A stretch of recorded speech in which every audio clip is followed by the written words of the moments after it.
بسم اللہ والصلاة والسلام علی رسول اللہ، اما بعد۔ یہ صفحہ نمبر ہے 184، آیت نمبر ہے 154۔ اعوذ باللہ من الشیطان الرجیم، بسم اللہ الرحمن الرحیم۔ ورفعنا فوقهم الطور بميثاقهم وقلنا لهم ادخلوا الباب سجدا وقلنا لهم لا تعدوا في السبت وأخذنا منهم ميثاقا غليظا۔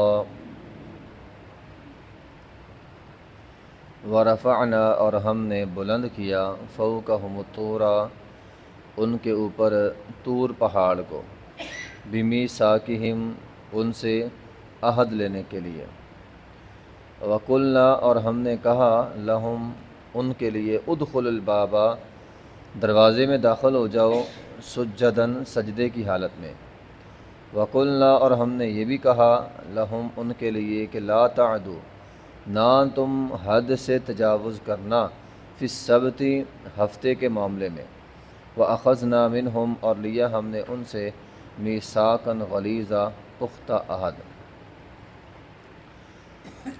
بات ہو رہی تھی یہودیت کی۔ یہودی نہ صرف انبیاء کی نبوت پر اعتراض کرتے تھے، بلکہ انبیاء کی ذات پر بھی اعتراض کرتے تھے۔ اب موسیٰ علیہ السلام ان کے پاس تورات کی تختیاں لائے تو کہتے ہیں ہم نہیں مانتے۔ 40 بندے بنی اسرائیل میں سے اکٹھے کیے موسیٰ علیہ السلام نے، کہا 40 بندے دے دو، میرے ساتھ طور پر چلے جائیں، ان کو پتہ چل جائے گا یہ تورات اللہ نے دی ہے۔ 40 بندے اکٹھے ہو گئے، طور پر چلے گئے، وہاں جا کر موسیٰ علیہ السلام پر وحی آئی، کہنے لگے نہیں ہم نہیں مانتے، فقالوا ارنا اللہ جہرۃ، ہم نے آنکھوں کے سامنے دیکھنا ہے۔ اللہ کا عذاب آیا، سارے مر گئے۔ موسیٰ علیہ السلام نے دعا کی، پھر سارے زندہ ہو گئے اور موسیٰ علیہ السلام کے پاس آئے۔ موسیٰ علیہ السلام ان 40 بندوں کو لے کر بنی اسرائیل کے پاس گئے، کہا یہ 40 بندے شاہد ہیں، اللہ کی وحی ہے یہ تورات۔ کہا ہم نہیں مانتے، اس کے باوجود نہ مانا۔ بالآخر اللہ نے کیا کیا، ورفعنا فوقهم الطور، جس طور پہاڑ کے سائے میں وہ رہتے تھے، اسی طور پہاڑ کو اللہ تعالیٰ نے ان کے اوپر کھڑا کر دیا۔ اللہ اس بات پہ قادر ہے کہ پہاڑ کو اٹھا دے۔ آج تک آپ دیکھ لیں کسی بھی ملک میں پہاڑ توڑے جاتے ہیں سڑکوں کے لیے، کسی بھی چیز کے لیے، کوئی بھی پہاڑ ختم نہیں ہوتا۔ پہاڑ اتنے مضبوط ہوتے ہیں اور اتنے بڑے ہوتے ہیں۔ اللہ تعالیٰ نے پہاڑ کو اٹھا دیا، ان کے سروں کے اوپر لایا اللہ تعالیٰ، اور اللہ تعالیٰ نے فرمایا لو بھائی اس کو مانو۔ اس تورات پر عمل کرنا ہے کہ نہیں کرنا؟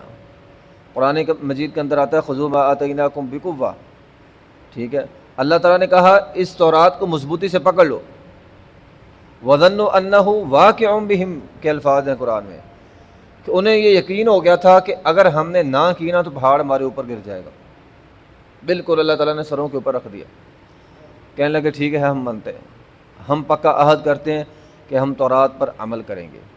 تو یہ ہے وَرَفَعْنَا فَوْقَهُمُ الطُّورَ، ہم نے ان کے اوپر پہاڑ کو کھڑا کر دیا، بِمِيثَاقِهِمْ، ان سے عہد لینے کے لیے کہ تورات پر تم نے عمل کرنا ہے۔ تو نبی علیہ السلام کو یہ کہا جا رہا ہے یہ یہودی تو وہ لوگ ہیں اور جن کو منوانے کے لیے اللہ نے پہاڑ سر پہ رکھا تھا، یہ تو ماننے والی قوم ہی نہیں ہے۔ وَقُلْنَا لَهُمُ ادْخُلُوا الْبَابَ سُجَّدًا، یہ ایک اور واقعے کی طرف اشارہ ہے۔ جب موسیٰ علیہ السلام پھر ہارون علیہ السلام دونوں فوت ہو گئے، بنی اسرائیل سے جب کہا گیا تھا کہ فلاں بستی کی طرف جاؤ حملہ کرو، یہ کہنے لگے نہیں ہم نہیں لڑیں گے۔ بہرحال یہ دونوں فوت ہو گئے۔ اس کے بعد نئی نسل آئی، نئی نسل نے جنگ کی، بات ہو رہی ہے شام کی، فلسطین کی۔ تو جب بیت المقدس فتح ہوا تو اللہ تعالیٰ نے حکم دیا کہ اب اس شہر میں تم نے جانا ہے نا، تو تم نے کیا کرنا ہے، سروں کو جھکا کر یعنی سجدہ ریز ہو کر شکریہ ادا اللہ تعالیٰ کا کرتے ہوئے اس شہر میں داخل ہونا ہے۔ تو انہوں نے کیا کیا، بات نہیں مانی۔ انہوں نے سجدہ کرنے کے بجائے اپنی کمروں کو اکلا لیا، اکڑ کے گئے، تکبر کے ساتھ گئے۔ پھر قرآن کے اندر آتا ہے انہیں کہا گیا وَقُولُوا حِطَّةٌ وَقُولُوا حِطَّةٌ، حِطَّةٌ کہنا ہے نغفر لکم خطایاکم، اللہ ہمیں معاف کر دے، یہ جملہ بولنا ہے کہ اللہ ہمیں معاف کر دے۔ فَبَدَّلَ الَّذِينَ ظَلَمُوا قَوْلًا غَيْرَ الَّذِي قِيلَ لَهُمْ، انہوں نے اس بات کو بھی بدل دیا، کہنے لگے اے اللہ ہمیں حنطۃ غندم چاہیے۔ آپ اندازہ لگائیں جو قوم اللہ تعالیٰ کے احکامات نہ صرف نافرمانی بلکہ مذاق کرتے ہیں۔ ایک ہوتی نافرمانی کرنا، بندے کو اللہ نے حکم دیا، بندے نے وہ کام نہیں کیا، یہ ہوگی نافرمانی۔ ایک ہوگی ہے نافرمانی پر اس حکم پہ اللہ تعالیٰ کا مذاق بنا دینا۔ اللہ نے کہا ہنتا تو کہنے لگے نہیں ہمیں گندم چاہیے، تکبر بھی کیا۔ تو پھر کیا ہوا، اللہ تعالیٰ فرماتے ہیں ہم نے ان کے اوپر عذاب بھیجا، فَأَنزَلْنَا عَلَى الَّذِينَ ظَلَمُوا رِجْزًا مِّنَ السَّمَاءِ، آسمان سے ان پر عذاب آیا۔ تو یہ بات ہمارے لیے بھی بڑی اہم ہے، اللہ تعالیٰ کے احکامات کا ہم نے مذاق نہیں بنانا۔ ایک ہے دیکھیں اللہ تعالیٰ حکم دیتا ہے مثال کے طور پر نماز پڑھنے جاؤ، نماز پڑھنی چاہیے۔ ایک ہے بندہ نہ نماز پڑھے اور دوسرا اذان آنے کا مذاق اڑائے، نمازیوں کا مذاق اڑائے، یہ بڑے نمازی بنے پھرتے ہیں، ایک ہے نافرمانی کرنا اور ایک ہے مذاق اڑانا۔ تو یہ دو جرم ہو گئے۔ جب کوئی بندہ دین اسلام کے کسی بھی حکم کا، شاعر اللہ کا، شاعر دین کا مذاق اڑاتا ہے، رجزا من السماء، آسمان پہ ان کی طرف سے عذاب آتا ہے۔ تو اس لیے کسی بھی دین کے حکم کا مذاق نہیں اڑانا چاہیے۔ تیسرا حکم ہوا قلنا لہم لا تعدوا فی السبت، بنی اسرائیل کے لیے یہ حکم تھا کہ ہفتے کے پورے دن میں وہ عبادت کریں گے، کاروبار نہیں کریں۔ خاص طور پہ یہ واقعہ ہے مچھلی پکڑ کے حوالے سے، تو اللہ تعالیٰ نے حکم دیا ہفتے کے دن مچھلیاں نہیں پکڑنی ہیں، کاروبار نہیں کرنا۔ انہوں نے کیا کیا، ہیلا کیا، بڑے بڑے حوض بنا لیے اور ہفتے کے دن مچھلیاں ان کے اندر چلے جاتی تھیں، اتوار کو پکڑ لیتے تھے۔ کہنے لگے ہم نے ہفتے کو تو نہیں پکڑی، ہم نے تو اتوار کو پکڑی ہیں۔ ان کے اوپر کیا عذاب آیا، کونوا لہم قلنا لہم کونوا قردۃ خاسئین، اللہ نے بندر بنا دیے سارے۔ یہ باتیں سنانے کے لیے نہیں، سمجھنے کے لیے ہے۔ آج ہمارا المیہ کیا ہے، ہمیں حکم یہ ہے، ان کے لیے ہفتے کا دن تھا، ہمارے لیے جمعے کا دن ہے۔ ان کے لیے پورا ہفتے کا دن تھا، ہمارے لیے پورا جمعے کا دن نہیں، تھوڑا سا ٹائم۔ قرآن کیا کہتا ہے، اذا نودی للصلاۃ من یوم الجمعہ فاسعوا الی ذکر اللہ، جب جمعے کی طرف تمہیں بلایا جائے آ جاؤ۔ وذروا البیع، کام چھوڑ دو۔ ان کے لیے پورا ہفتے کا دن کاروبار کرنا حرام تھا، ہمارے لیے دوران خطبہ کاروبار کرنا حرام ہے۔ وذروا البیع قرآن کا حکم ہے۔ اب جو لوگ کاروبار کرتے ہیں انہوں نے بھی ہیلا سازی کی، کام کیا، اللہ کی طرف سے عذاب آیا، تو ہمارے لیے پھر اللہ کی طرف سے عذاب آتا ہے، ٹھیک ہے نا۔ ان کو اللہ تعالیٰ نے بندر بنا دیا۔ اب بندہ کہے آج کل ہم کون سا بندر بن رہے ہیں، بھی بندر نہیں بن رہے، سوچے تو بندر جیسی ہو گئی ہیں۔ اب جانور کا کام ہوتا ہے کھانا پینا بس سونا۔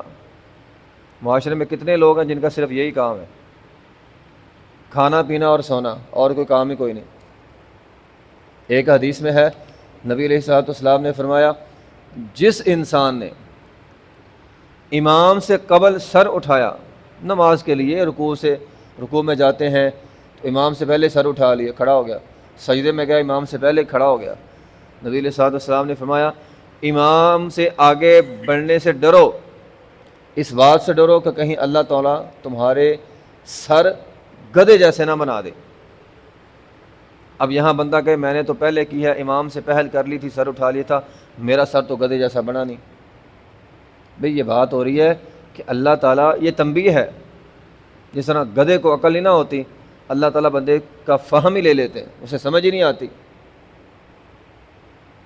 اب بہت سارے لوگ ہیں معاشرے میں جو اب دیکھیں نا ان کی ظاہری حالت گدھے جیسی ہوئی پڑی ہے، سارا دن محنت مشقت، اور کھاتے بیچارے 2 وقت کی روٹی ہے، نہ نماز کو وقت ہے، نہ دین کے لیے وقت ہے، نہ انہیں پتہ ہے ہم کس مقصد کے لیے پیدا ہوئے ہیں، ہمارا کوئی مقصد ہے دنیا میں آنے کا، کوئی پتہ نہیں ہے۔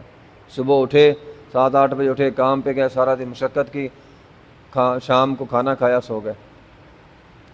اس طرح کی زندگی تو گدھے کی زندگی ہوتی ہے، سارا دن وہ کام کرتا ہے، مشقت اٹھاتا ہے، وزن لوڈ کھینچتا ہے وہ، اور چارہ کھاتا ہے، بس چارہ کھانا، وزن اٹھانا، یہ اس کا کام ہے۔ اور یہ کام انسان جو لوگ جن سے یہ مشقت ہو رہی ہے وہ سوچیں ان سے اللہ تعالیٰ کی نافرمانی ہو رہی ہے۔ تو بہرحال اللہ تعالیٰ فرماتے ہیں کہ ہم نے انہیں بندر بنا دیا، تو اس لیے اللہ تعالیٰ قرآن میں فرماتے ہیں وَاعْلَمُوا أَنَّ اللَّهَ يَحُولُ بَيْنَ الْمَرْءِ وَقَلْبِهِ، جب انسان نافرمانی کرتا ہے اللہ تعالیٰ بندے سے توفیق کھینچ لیتا ہے، نماز نہیں پڑھتا بندہ، اللہ تعالیٰ نماز پڑھنے کی توفیق ہی لے لیتا بندے سے۔ تو یہ کام انہوں نے کیا، اللہ تعالیٰ نے ان پر عذاب بھیجا۔ آگے ہے وَأَخَذْنَا مِنْهُم مِيثَاقًا غَلِيظًا، اللہ تعالیٰ فرماتے ہیں ہم نے ان سے پختہ عہد لیا کہ تورات پر عمل کرنا ہے۔ عہد تو اللہ تعالیٰ نے ہم سے بھی لیا، سمعنا وعصینا، سمعنا واطعنا، قرآن کے اندر ہے۔ اللہ تعالیٰ ہمیں کہتا ہے سمعنا واطعنا کرو، لوگ کرتے ہیں سمعنا وعصینا۔ ہم نے جب لا الہ الا اللہ محمد رسول اللہ پڑھا تھا، ہم نے سمع اور اطاعت یعنی اللہ کے رسول کی فرما برداری کرنے کا عزم کیا تھا، وعدہ کیا تھا کہ ہم نبی علیہ الصلوۃ والسلام کی بات مانیں گے۔ اسی وجہ سے تو مشرکین مکہ نے کلمہ نہیں پڑھا کہ بات ماننی پڑے گی، تو یہ وعدہ ہم نے بھی کیا ہے۔ انہوں نے وعدہ توڑا، اور آج مسلمان بھی وعدہ توڑ رہا ہے، لا الہ الا اللہ محمد رسول اللہ بھی پڑھتا ہے اور دین کے احکامات پہ عمل بھی نہیں کرتا۔ جس طرح ایک دن عصر کے درس میں حدیث سنائی تھی کہ صحابہ کرام وہ شخص جو نماز نہیں پڑھتا تھا اسے کافر تصور کرتے تھے، او کافر ہو گیا تو آج تو نے نماز نہیں پڑھی، یعنی وہ یہ سمجھتے بندہ کافر ہو گیا اس نے نماز نہیں پڑھی۔ تو ہم نے اطاعت کا عزم کیا ہوا ہے، تو انہوں نے نافرمانی کی، ان پر اللہ کا عذاب آیا۔ اگر آج کا مسلمان بھی نافرمانی کرے گا تو بعید نہیں ہے اللہ کا عذاب آئے۔ برحال اللہ غفور الرحیم ہے، اللہ بندے کو مہلت بھی دیتا ہے، معاف بھی کرتا ہے، تو بندے کو توبہ استغفار کرنی چاہیے اور دین اسلام پہ چلنے کا پختہ عزم، ارادہ اور کوشش کرنی چاہیے۔ آخر دعوانا الحمدللہ رب العالمین۔